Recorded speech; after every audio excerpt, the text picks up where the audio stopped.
You know, there's an old joke. Are you Jewish? It's funny you don't look Jewish. Yeah. Now, I'm Bruce Friedman. What's your name? Aubrey Wolfson. Do I look Jewish? No. No. Maybe. Maybe. But you, Trust me, I'm Jewish. Otherwise, they wouldn't let me in here. Right. That's not true. Anybody is invited to come to Lubavitch community, and I just found out they have guided tours of the neighborhood. you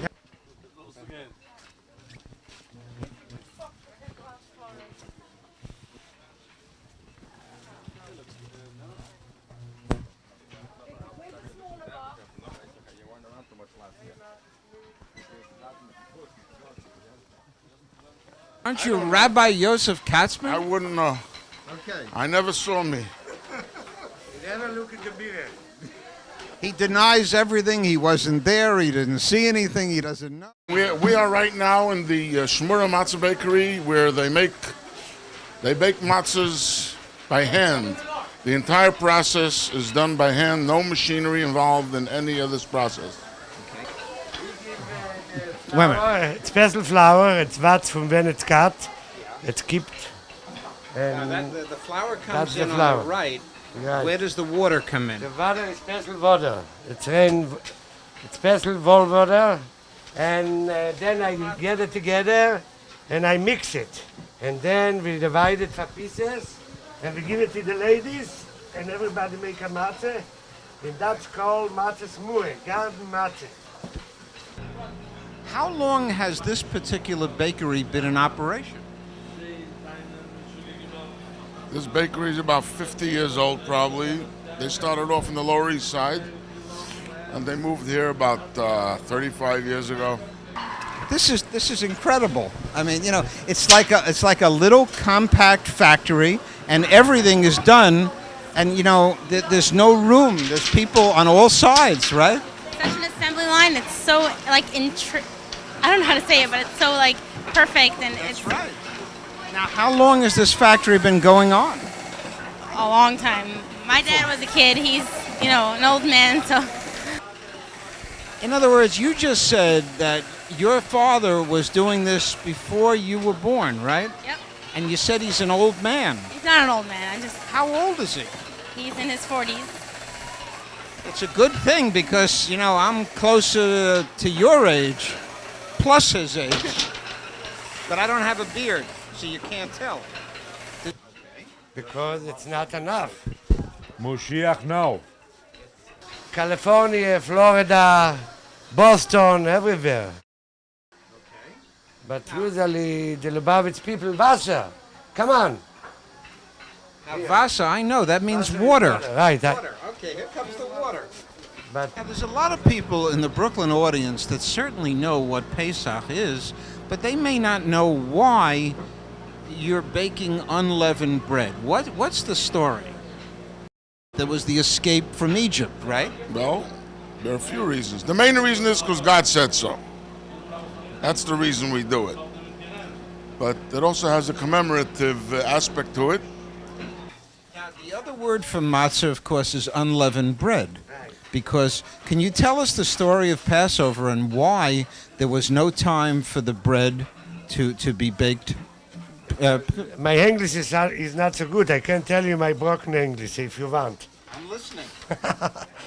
That when the Jews were leaving Egypt, they were running away from Egypt in such haste that they didn't have time to allow the bread to rise. So they ended up eating desert crackers. Now, I noticed that there are an awful lot of people, and it's a regular assembly line. Can you describe what's going on here? When we'll go piece by piece, we'll say exactly what it is. Some of the extra people here are from my family because we're baking our own matzahs for Passover. Where are you from, sir? Cape Town, South Africa originally. Okay. Now, you said off camera that you're a part of the Lubavitch movement from South Africa. No, I'm affiliated to Lubavitch. So we like to participate ourselves, and this way we can have extra things that we want for matzahs, extra cleanliness, extra. In matzah, there's no limit as to how stringent you can be. So we try not to use the same sticks. For every matzah, we use a new stick. So we need somebody to change the sticks, and that's what the kids come in and do. These are rolling pins that they're going to that they've cleaned. They sanded them down. There's a special sanding room where they sand it down, so when you use it the next time, there isn't a speck of previous flour and water on that stick. Because any mixture of flour and water that is longer than 18 minutes is considered leavened. And we don't want any speck of that. So therefore, to be extra careful, we continuously clean it and clean it and clean it so they can't... Zogt ze, men neemt van keine penny meer niet. Van keinem sponnen. I heard that. I know exactly what you said. So in other words, we're not so different from other people who live anywhere else, right? I guess so. They try to copy us. Can I see your horns, please? Oh, wait a minute. They're not horns. They're sunglasses. They're sunglasses. Why are you wearing sunglasses indoors? It was sunny outside, and I had nowhere to put them, so I put them on Excuse my me a head. second. Did you notice that I asked if I could see her horns? She didn't even get it. Because, you see, what does that mean? If I said to you, do you have horns? Stereotype. Yeah, and stereotypes don't go anywhere in Brooklyn. Yep. So I put them on Excuse my me a head. second. Did you notice that I asked if I could see her horns? She didn't even get it. Because, you see, what does that mean? If I said to you, do you have horns? Stereotype. Yeah, and stereotypes don't go anywhere in Brooklyn. Yep. As long as it's kosher. What is the Arab Muslim word for kosher? Halal. So in other words, you're not that different when it comes to food. When it comes to food, no, because they're... What kind of questions are these? Want me to hold the history lesson on Islam?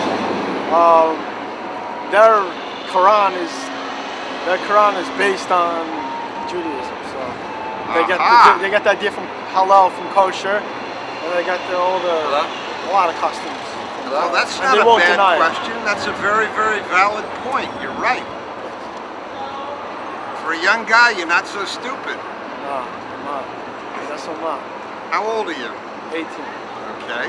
Where do you live? I live in Crown Heights, Brooklyn. Aha. United Nations stands for unworthy nothings. Unworthy nothings. Well, how about the little United Nations right here in Brooklyn?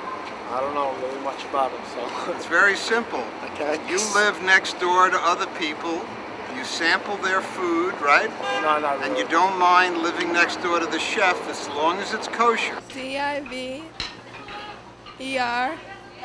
I'm going to make a small correction. It's not that you're wrong, but you see, this program is called That's Brooklyn. And when we spell diversity, it's DIVER capital CITY. Because diversity... All right, now we're in the oven room. Would you call this a brick oven? Absolutely, brick oven. And is it fired by coal? It's fired by coal, it's fired by wood. Yeah, hold this and talk. Here they perforate the matzahs, so when you bake them, they don't rise. Watch the speed with what he works. Turns the matzah into a flying matzah. This guy's going to be picking up a stick, and he's loaded with matzahs, handing it over to this guy, and he shoves it into the oven. And by the time you count 13, the matzahs are ready. Here goes another stick, and another. Now this is less than 20 seconds, and it was done. It sort of reminds me of brick oven pizza. Well, sorry, but this ain't no brick oven pizza. No cheese, no tomato sauce. All right, but isn't there such a thing called kosher pizza? Not for Pesach.